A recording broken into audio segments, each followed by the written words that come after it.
Hi everyone, Craig Sage, Superintendent for the Athens Area School District, and today I'm in New York City shooting another Wildcat in the wild. And with me I have Vali Chandrasekaran. How'd I do? Pretty good. Pretty good. Pretty How do you good. say it? I would say Chandrasekaran, but I don't expect that from everybody. I tried my best. Oh man. So Vali, take us back to a time when you were at Athens High School and talk about what year did you graduate and can you share a memorable experience you had at Athens? Oh yeah, man. I mean, I have a lot of memorable experiences at Athens, both in school and out of school. I mean, some of my closest friends in life to this day are still from there. But let me think. I graduated high school in 1999, which was basically before the internet took off. And I remember I loved comedy. I always wanted to be a TV writer. And I loved specifically like David Letterman show and Conan O'Brien show. And I watched them all the time. And I basically, in order to have an excuse to stay up and watch them, I would just tell my parents I was staying up studying, and I I couldn't go to bed early because like there was paper I wanted to work on, so I would force myself to stay up, and then it'd be 11:30, and then Dave would be on, and I would watch all of that, and then Conan would be on, and I would just stay up late, and my parents couldn't get mad at me because I was doing my schoolwork. Still working at the books. Yeah, still working at the books. And I thought it was just the funniest time. And it was before YouTube, so I couldn't watch old episodes of anything like that. And then also during that era, like if you wanted to like learn about other jobs or colleges, like there wasn't the internet where you had all of this information. So there was a book in the guidance counselor's office that was like Barron's 50 college profiles. And I remember going there and I was like looking through it, and there was a listing, and the listing for Harvard, it said like there's a rumor that there's a pipeline from like the Harvard Lampoon, this comedy magazine there, to the writer's room of David Letterman. And that was the first time it ever occurred to me that Dave didn't just sit at that desk and talk. I just thought he was the funniest person in the world, and he just made it all up all of the time. And like and it's basically true. I think he is the funniest man in the world. Yeah, he's but pretty there funny. were people who came up with stuff for him to do, and in that moment I thought like, that's what I want to do. I want to write jokes for David Letterman. Like I was not a theater kid. I didn't like being on stage. I didn't do drama club or anything like that. I was really shy, but I loved jokes and I wanted to do that. So I like have a very visceral memory of that Barron's 50 colleges guide and seeing that and thinking like, I'm gonna do this. And The Onion was really big at the time.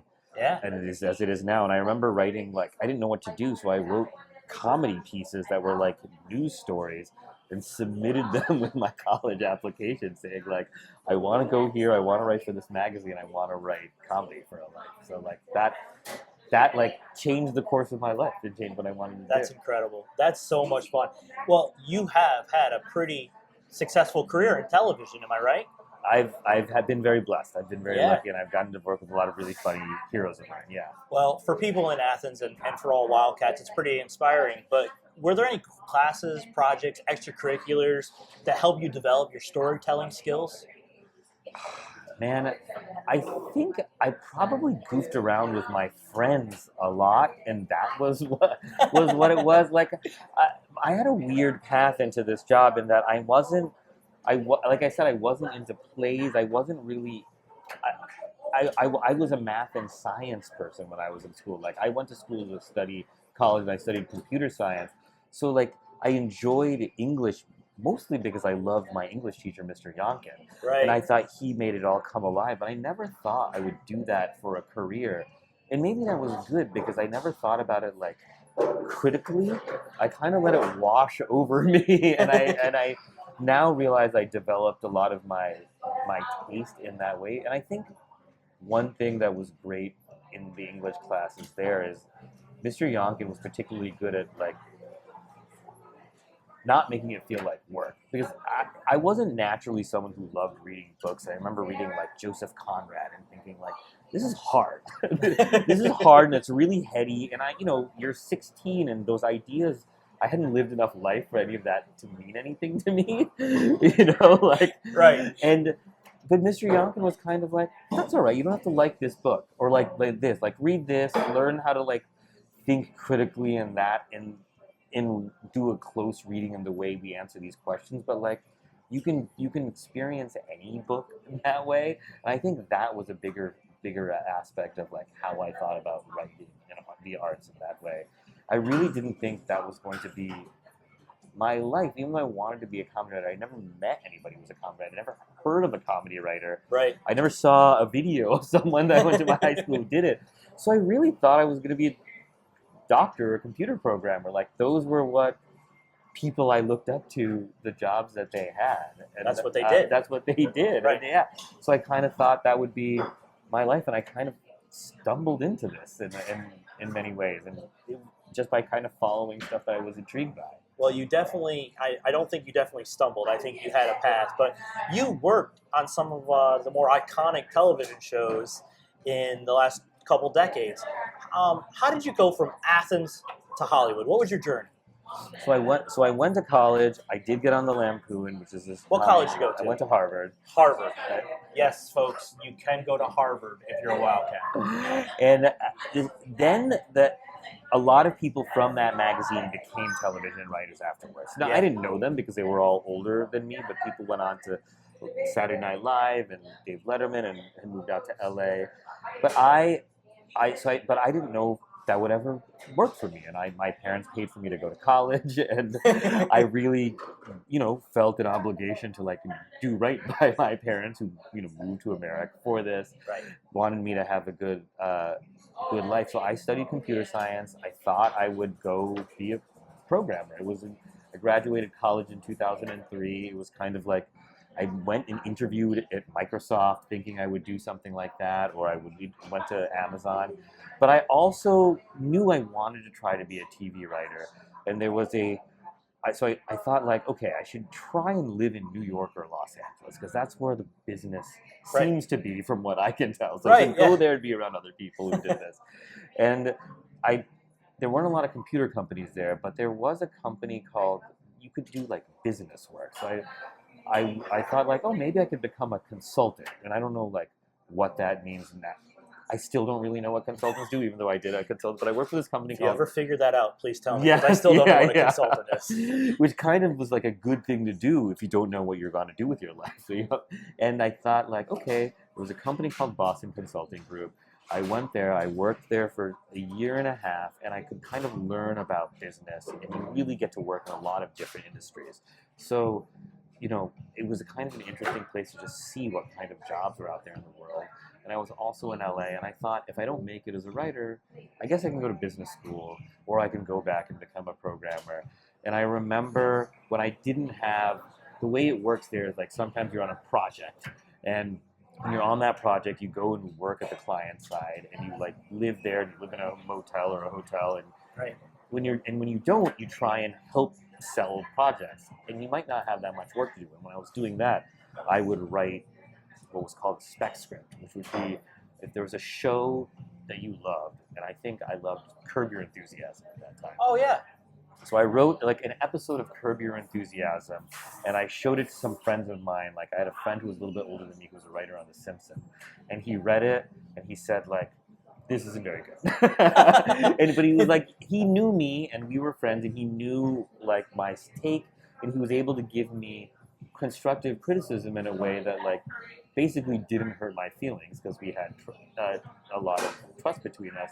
And that was a big part of becoming a writer, is learning how to take notes. And so I wrote then another script, and then it was for a show called 2.5 Men, which is another show that I really liked. And it was a really like, there's a lot of jokes in that show, and that was really what I liked doing. And he said like, you should write a multi-camera show, like one of those in front of the studio audience shows, because you can write you like jokes, you're good at writing jokes, like write a lot of jokes, which is Curb is really funny stories. And story breaking for me, like I said, I didn't come from thinking about theater. That was hard. That was something I had to work on and over the course of my career to get better at it. And he was like, play to your strengths while you're learning about story. Come up with a really simple story and write a lot of jokes, and you know these characters because you've seen it. So then I wrote a 2.5 Men spec script, and I gave it to him, and he was like, this is pretty funny actually. And he gave it to his agents, and I got an agent from that. So that led you into getting onto your first show, which was My Name is Earl. My My first Name show is was Earl. My Name is Earl. Yeah. one of my favorites back in the day. Like when I was getting into, I was a teacher. One of my releases at night, like, to relax, was watching My Name is Earl. So I did look forward to that. And Oh, thank you. now that I know that you were a writer on that, it's pretty cool. Looking back, was there anything about your high school experience that helped shape you into who you are today as a writer or as a person?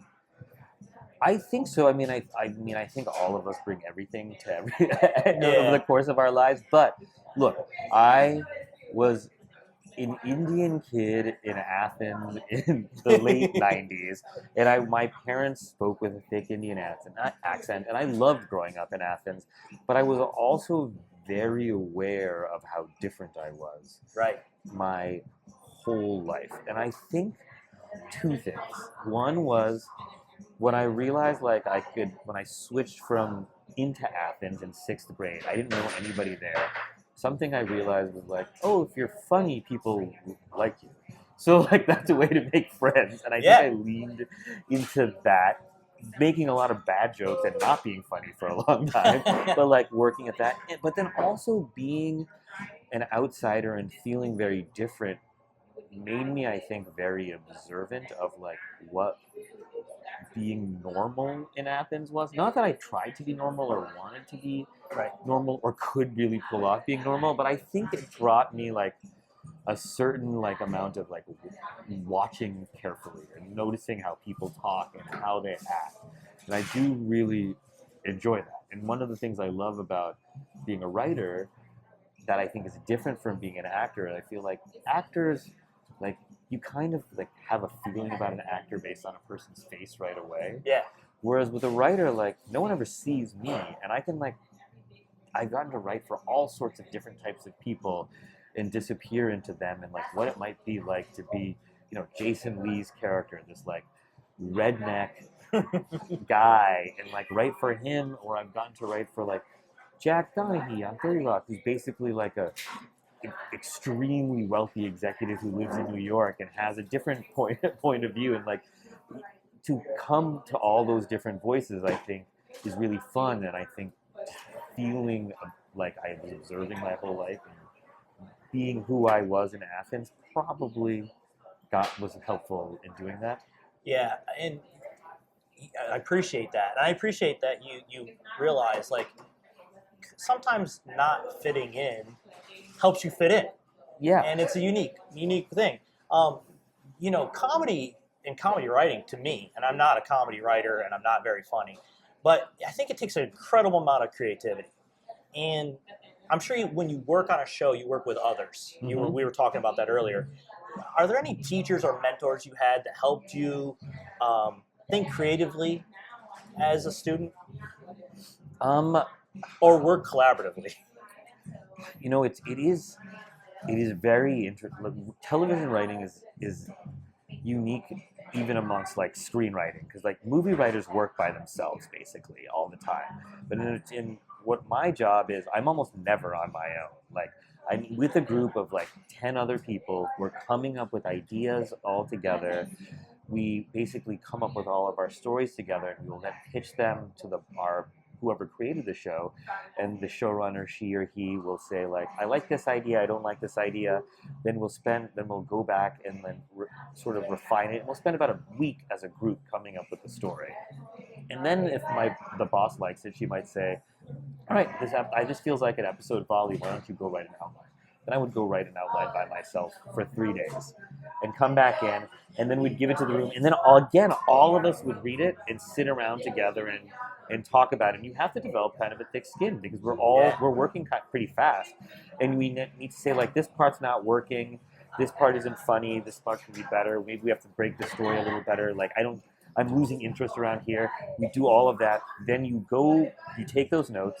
Then again, I leave and I'm by myself for like 5 days. I write a first draft, bring it in, and then you literally put it up on the screen, and we go line by line through the whole script. And everything you agonized over, we rewrite as a group. So it's a very collaborative process that you're working with everybody a lot, and you have to have a pretty thick skin, right, during it. Because if you don't have a thick skin, you're slowing it down, you'll get fired. No matter like Right, yeah. how good you are. So, okay, that's a long answer that I don't think I quite got to your question, which is like how did you get set up for that?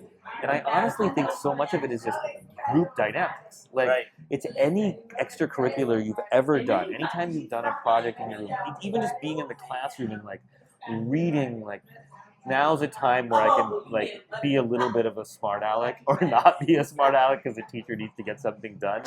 The group dynamics of working with a lot of different types of people and doing clubs with your people, with people who are all into the same things you are, like all of that stuff is really, really important. And I will say furthermore, like I've worked sometimes with people who are homeschooled, and I have nothing against homeschooling. They're horrible to work with because they've never developed those like group dynamic skills Right. of like working with all these other people. So like I would say in a totality, like everything I did growing up in Athens and like all of the extracurriculars and working with other people who are not necessarily coming at anything from the same point of view from me informs it all. That's incredible. You worked on shows like obviously My Name Is Earl, 30 Rock, Modern Family. What excites you the most about the job you do now? What still excites you about being a writer? Oh man, I really love it. I mean, number one, I just like I like mass entertainment basically. Like I do like some smaller shows that you feel like, oh, me and a couple of my best friends really love it.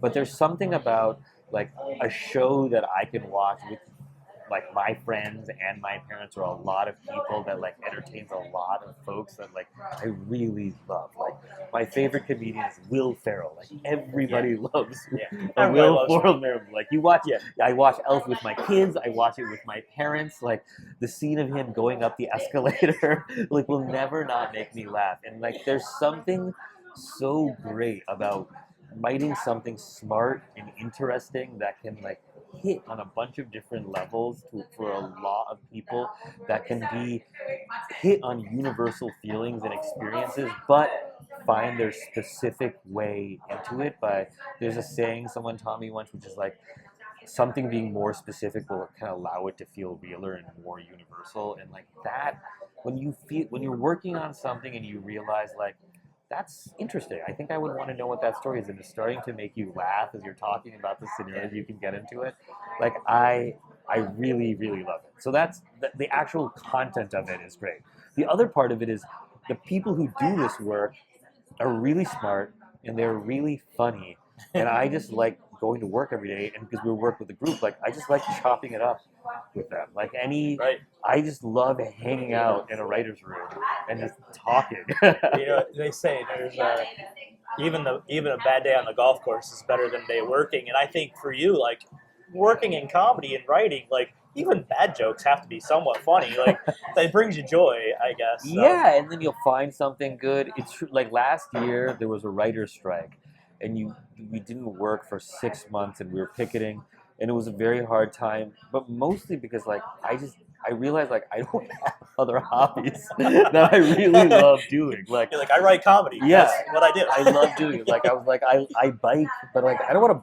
I bike every once in a while. Like I don't want to like go out that much or do that. I don't golf or anything. I love going in and hanging out with my friends and talking about this stuff and writing comedy. That's awesome. So you've been super successful. You love what you do. What's next? What's next for you? You know, I sort of do a mix between working on other people's shows and trying to come up with my own shows. And I try now, at this part of my career, spend more time working on my own stuff, like writing my own movies or pitching my own shows with my own original ideas.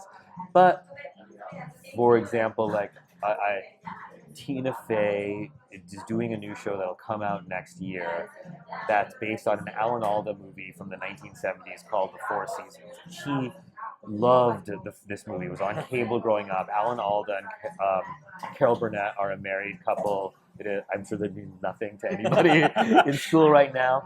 But she wanted to do a show that was more realistic than 30 Rock. Like, and we'd all work together. A bunch of people worked together on 30 Rock 15 years ago, and we're all a little bit older now. I have kids, and when she reached out and said, like, would you like to work on this?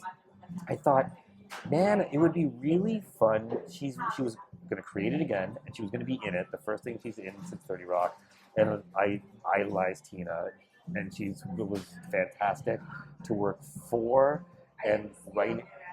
And I learned so much from her that I was like, no matter what I'm doing, I'm going to put it on pause and and go do this. I'm going to spend the next 6 months doing this because it's just too good of an opportunity. And it was an interesting problem where she was like, I want to make something grounded and real about relationships. How can we do that, but also not make it as funny as we can? But it's not cartoony. Like 30 Rock was almost The Simpsons in some ways. Like we were trying to find a new tone in that, and it was great. And it was also great to work with her because it reminded me, I told this to her after that, I first worked with her, like, you learned so much, like, just from being with her. It reminded me of, people can't see him, but David Gabriel, Prince Gabriel, is on the other side of this camera. And we used to do this track workout where we would do bungee cords between us, right? Like, two runners would be, like, attached by bungee cords, and coach would send the first runner off, and then, like, 2 seconds later, the second runner would go, and you'd be pulled by the bungee cord, and the faster runner, usually Gabriel, in front of you. And he said, coach would always say it was like to train your muscles to feel like what it would like to move faster. And that's what working with Tina was like. Like, her brain was so good, and she was so funny. I remember leaving after the first few days being like, I didn't know it was possible to work at that level, and that I too could, like, learn how to work at that level. Like, she taught me, like, how much more I was capable of just by watching her go at it. Yeah. When I was talking about, like, rewriting the episodes and how hard it is to get rewritten, she would always write the first episode of every season. She would turn it in. It would be perfect and hilarious. Then she would put it up on the screen, and she would rewrite her own stuff harder than everybody else's stuff. Really? And you would realize, like, okay, well, if she's doing this to herself, and it's her show, and she's a genius, like, who am I to feel bad about that, too? Like, so something like that comes up, like, I gotta take it. I gotta go work. And I mean, it was really a blast to work with some old friends again, too. That's fantastic, and I wish you the best. I hope we get to see some of the stuff that you get to put out in the future. It sounds like you absolutely love what you do. I got a couple final questions for you. Yeah. First of all, I got my phone here. I want him to talk to someone. Oh, boy. What would 2025 Vali say to 1999 Vali if you wanted to give this guy some advice? And I'll show you guys the picture here. God. Advice? I would say, don't, like, sometimes my wife and I talk about this, like, we can't believe how, like, all the cool stuff we've gotten to do in our life and all the great friends and family that we have, and it's been great catching up and hearing about friends that from that era. I remember that guy being, like, so,